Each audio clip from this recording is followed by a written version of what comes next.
throw it out to you guys. I just want to definitely give kudos to everyone. Officer Reyes, great to see you. I know it's been a little while since I last saw you, as well as your fellow officer at 3Point.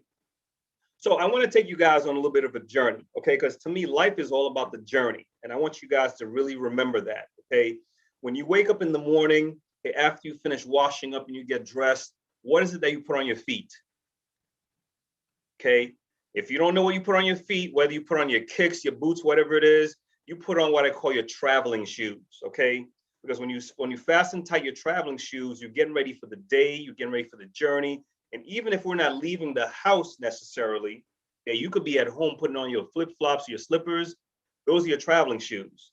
All right. So my traveling shoes takes me back as that kid growing up in Brooklyn. Okay. I love being in Boston. I'm going to rep Boston. I'm going to talk about Boston, but I go way back to Brooklyn, New York. Now, like many of you, I can probably relate.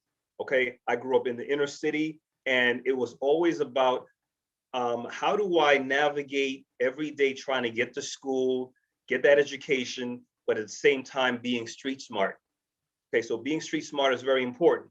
And being street smart is not about the color, okay, of your skin. It's about your neighborhood. So wherever you live. So as that kid going to school in elementary school, I had to really learn how to navigate. Now, mind you, I had to walk about 8 blocks or 9 blocks to get to school. Okay, but when I started off, the first time I started taking a train, okay, I was about 7, 8 years old. I had to take the train to get to school. All right. So to fast forward, me getting to school, I would have to walk through different neighborhoods. And those neighborhoods, you know how I talk about those traveling shoes? Whether I was like 9, 10 years old, 11, 12 years old, people were peeping the shoes you wore because they wanted those shoes. So whether I had on some Jordans, whatever it is, the shell top Adidas, whatever the gear is, I had to be cautious that I wasn't walking home barefoot at the end of the day. So bullying started very early on because I had to learn to be street smart. I'm walking down the street, maybe I had to cross the street, go the long way around to get to school because I knew that there's some bad elements hanging out there. Now I'm sharing this with you. It's not because Brooklyn is a bad place. Brooklyn is no different than Boston, cities in Atlanta, all around the country, but it's a matter of where you grow up and how you navigate. Now I'm sharing that because my traveling shoes are very important. I like to keep my shoes on my feet. Okay. Now, along the way, I learned how to run. Okay. There's sometimes I'd have to cross the street, jog fast to get from A to B. And this is all about getting to school. Now, the importance of the reason I'm sharing this to you is getting to school was just a big challenge. Once I got to school, then you got to deal with education, okay, learning, teachers, and the whole aspect of bullying is not always about physical. Bullying is mental, all right? So I wasn't the biggest guy in the class. I wasn't necessarily the smallest guy, but I had to learn I had to be the smartest guy, okay? Smartest guy, not just academically, but also when I'm walking around, I had to know my environment. So I want you all to be very conscious of your environment because our environment is what we know, but that's how you got to navigate. So I'm going to fast forward through my story a little bit, okay?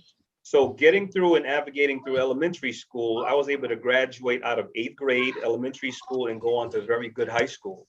Okay, it was an exam school type of school. Now, as I navigated going back home to my community, I was actually called the schoolboy. Okay, now you know in your community, if you call the schoolboy, that's just shy of being called what? Being called the smart kid. Okay, but schoolboy is also saying that, you know, all right, does he have street cred? Is he okay walking through the neighborhood? I had to juggle the two. So I had to be tough enough to be around my neighborhood, but balancing the schoolwork. Okay. So fast forward, I get to high school, and this is where the challenge begins because part of my friends are trying to do the not so good things. And I got some part of the friends who are these smart kids. And it's very important that we learn how to navigate because when we put on our traveling shoes, we never know where it's going to take us through. Okay. So I want you all to make sure that wherever neighborhood you live in, the environment you're in, always create a vision as far as where you want to go. All right. Because a lot of my friends who were in my neighborhood, they weren't all trying to get to, trade schools or college. All right. So I had some very good influences, in my community. Namely, I had my uncles. My uncles always taught me that you always got to walk tall and try to achieve as best as you can. And along the way, I used to always listen to my uncles because they were the positive male role models in my life. Now, in school, I got active with sports. Okay. Now, the reason I got active with sports early on is because I had a lot of extra time on my hands. Okay. When I would go home at the end of my first year in high school, and there's the same thing in elementary school, I'd go home and I'd take a good 2-hour nap. You know what happens after you take a 2-hour nap? You can't fall asleep after that. Come nighttime, you're kind of antsy. You got all this energy. It's like, what do you do with it? And if I step outside, sometimes it wasn't always the positive energy I'm stepping out to. So I had to find a way to channel that energy. So now I'm in high school. I'm taking math classes. I'm learning biology. I'm doing well in history. All right. But some of my friends are saying, hey, let's go out and hang out. Let's go out and thug. Okay. I'm being very real. I'm at a very smart school, but we got some bad influences too. Now, it doesn't mean that all your schools is the same situation. But again, when you put on those traveling shoes, you got to figure out, where am I going to take myself? Am I going to let other people influence where I go? Okay. Am I going to let them, check me out in a way where they're punking me out? Am I giving into that? All right. So I'm trying to talk about like where, how I grew up. But the key thing that I did is trying to be a student athlete was one of the best things that I could have become, that I could have been involved in. Because as much as I was trying to stay focused in my school grades, and I'm gonna throw out, I'm just gonna check my notes here. So Jelson, you talked about, having good study habits and talking about talking more, okay? And the same when Juju, you talked about, I'm sorry, Aaliyah, you talked about being the best in your ELA class. And Juju, you talked about, just setting personal goals, right? I had to learn how to set some personal goals. And part of that is I wanted to be able to do well in my classroom, but I joined sports because it gave me some structure. Okay. That structure allowed me to have a purpose that when I went to school, it wasn't just about doing well in school, but I had to do well in school to stay active in my sports activity. And I joined the track and field team, right? So whether you join basketball, football, gymnastics, drama club, whatever it is, learn to be more active than just the basic. Now, I got to tell you, I wasn't the most talkative or articulate person in my classroom, right? But I had to start learning how to read more. So I remember at 14 years old, reading more books during the summertime, okay? Increase my vocabulary, especially if you want to take the SATs, the MCAS, you got to step up your vocabulary. And so being that smart kid, or trying to be that smart kid, right? And balancing it out with school as well as sports. Now, as I fast forward, trying to have that kind of discipline and purpose was the best thing that I could have, because a lot of my friends from around the way where I live, they weren't necessarily going to the next level.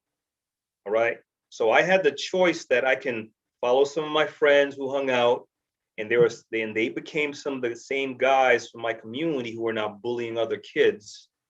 Okay.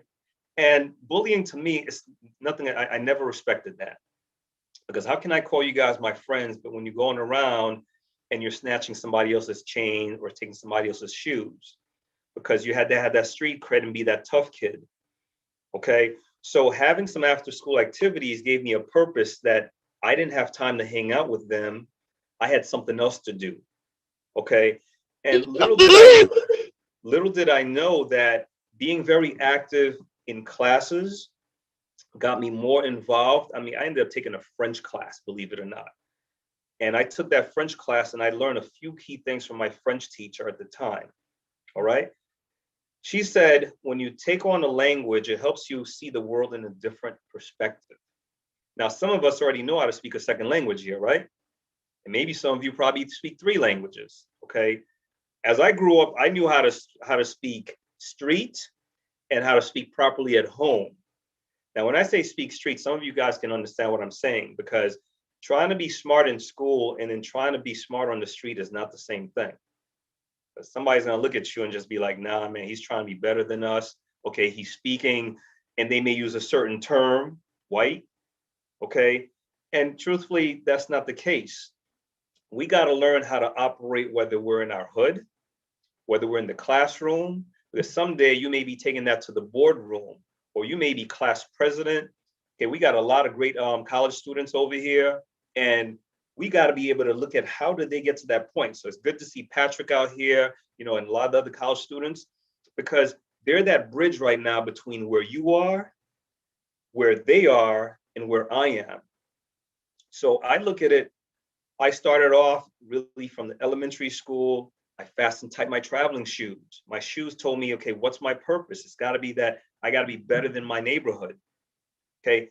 Now, it's not about just being better than your neighborhood, because you also got to see, how am I going to uplift people in my neighborhood? So I had to find my way around that. So when I started walking back through my neighborhood, my friends started seeing that, wow, you know, this kid is really about something. Okay. He hangs out with us for a minute. I make sure I'm dapping everybody up. I'm giving them props, because as you give others props and you create that little level of uplift, they share the same thing with you. So that allowed me to keep my street creds. But when I was in school and as I started doing better in my academics, I started doing better in sports. Now, again, I'm not emphasizing sports, but coming from that sports background, track and field was my key sport. I started getting better and better. That gave me more purpose to focus on academics, because now I saw a way to get to college. Along the way, as I started competing, and Coach Claude and I, we could have, similar conversation. I ended up earning a full scholarship to Northeastern University, okay, to be a student athlete. All right. I didn't know that I would have that path, but every time I fastened tight my traveling shoes every morning, I knew that I had a higher purpose. Okay. And I couldn't let the streets or what have you undermine what it was all about. Along the way, my mom is in my ears, my pops is in my ears. He's like, take care of those academics, or else I'm not having you do sports. Okay. My uncles are saying, listen, man, young man, be about it, stay focused. Okay. So I learned that I had to look alive every day. Okay. I had to learn that no matter how bad of a day that is cloudy outside, I had to create my own sunshine. Okay. And my sunshine is what I call my energy. So the concept of looking alive is I approach my day with two words: energy and enthusiasm. Okay. Remember those words: energy and enthusiasm. How many times you walk in and somebody's got low energy? How much does that lift you up? It probably doesn't, right? It drags you right back down. So you come in with a little ounce of energy, it's going to wake up the whole room around you. Okay. Enthusiasm is just like my outlook. If I want my day to be sunny, okay, I got to bring that energy and enthusiasm into my day. Now I look at some of the officers out there, right? It's not easy being a police officer right now or a detective. Okay. But you think they're approaching their day with low energy and very low enthusiasm for what they do? You think when Dr. Jones steps out there, she's going to be out there like, hello, class, how you guys doing today? No, she's coming with that energy. It's got to be raised up. When you see Coach Pritchard walk into the room and he just gives you all the look, that's his level of energy. So ultimately, we got to have our own presence. Now, I got to say, you've got Chrissy over there. Tell me that Miss Chrissy's got low energy. You all are looking like, nah. She just lights up the room, okay? And Mr. Mitchell over there, when he comes in the room and he starts snapping his finger, he gives you that look, you know what's already about. So they're creating that 3-point environment. And to me, that's their way of portraying energy and enthusiasm. So I want to know, how do you guys display your energy and enthusiasm? Okay, because it all comes down to, what's your purpose? Are you just trying to get by? Or are you trying to be like Aaliyah stepping up her game? Juju stepping up his game, Jelson stepping up his game, okay? So guys, getting that scholarship was not the end. What it told me is that I can do, okay? With perseverance, I'm gonna see it through. That told me that I'm not gonna give up, okay? So I gave you a lot as far as my fastening my traveling shoes. So although I talk about sports, my biggest accomplishment is being is graduating college. Okay. And although I'll throw it out there that although I'm a coach right now and I do coaching on different levels, it's not just sports alone. Okay. I'm going to get to that. I graduated with a degree in business.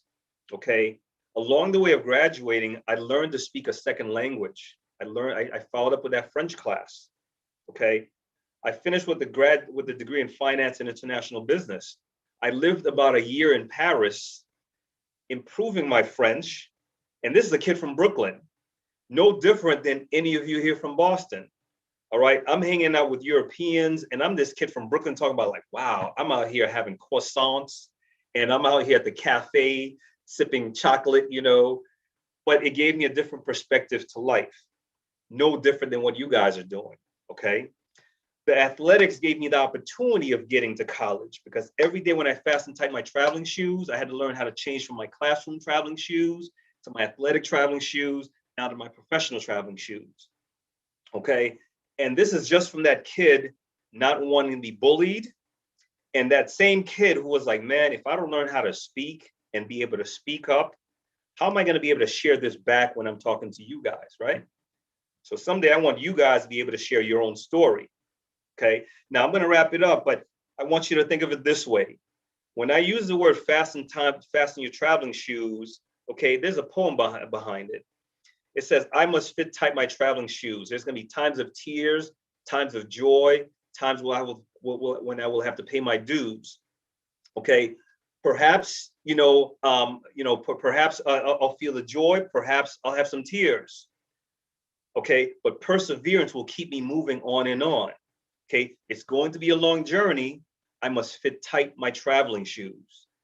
And that's what life is all about. Okay. So when we look at the aspects of bullying is just only a little bit it's a small barrier in our lives. Bullying should never stop us from trying to achieve our goals. But as I read more and I learned to interact more, I learned how to get around that. Okay. They say if you can't go through a wall, you got to find a way around it. Am I going to have to dig a hole and get under it? Yes. Am I going to have to go way around to get around it? Yes. Am I going to have to, learn how to high jump to get over it? Yes. But the worst thing you could do is get in front of that wall and just be like, oh man, that wall's just in front of me. I don't know what I'm going to do. I'm going to turn around and go back home. No, that should never be an option. Okay. Because that word perseverance that was mentioned earlier is about never quitting. Okay. So when you bring your energy and you bring some enthusiasm to the day, it'll create a bigger ripple. Okay. It's going to create that will to say, I'm going to get this done. Now, fast forward, what I do right now as far as coaching, yes, Coach Pritchard and I, we do a lot of training for basketball athletes. I do a lot of speed and agility training, but I've also been doing a lot of life coaching throughout this pandemic. What life coaching is all about is helping people to deal with what's going on over here because they're experiencing depression and anxiety. Anybody ever experienced any depression and anxiety right now? Because we're locked in our room, we're behind this Zoom machine. I call it the Zoom machine, right? Because we're all behind these screens. I would rather be with you guys live and in direct in person, okay? Because just like Miss Chrissy, I like to stay energized, okay? However, when we're behind the screen, it can't stop us from being energized, right? So we got to share that character. Now, also, as I'm also coaching with a population right now that's in the recovery phase. These are people that ran into a wall and they didn't know how else to deal with it. And they started doing drugs, alcohol, and it took them downhill. And guess what I do right now? I'm sharing my story with them because I didn't do drugs or do all those things, but that's not what they're looking for. They're looking for somebody to help uplift them. Okay. And that's how I coach. I'm motivating, I'm energizing them. But that recovery population is saying, wow, although I've taken drugs and I've been down here, if I had a chance to do it all over again, would I change anything? And they're like, yes, I know better. And all it takes is just really sharing some encouragement with those in recovery. So they've been bullied in the past. They've had some stresses. They didn't have the proper support. So I got to tell you guys have a great support over here in the 3Point. All I could leave you with is use the resources around you, because all of these superstars that you have around you right now, they're here to help build you up so that someday you can have a story, not like just myself, but every single person out here has a great story. All right. And the only way you're going to create your own story is by every day waking up. What are you going to do with those shoes? Fasten tight those traveling shoes. Once you fasten tight those traveling shoes, set that purpose. What am I going to get done today? Am I going to learn to speak a little bit more out loud to myself in front of some friends? Okay. Am I going to dare to say, you know what? I want to step into this next high school. All right. I got a second language I could speak. Maybe I need to pick up a third language, because all that's going to help your perspective.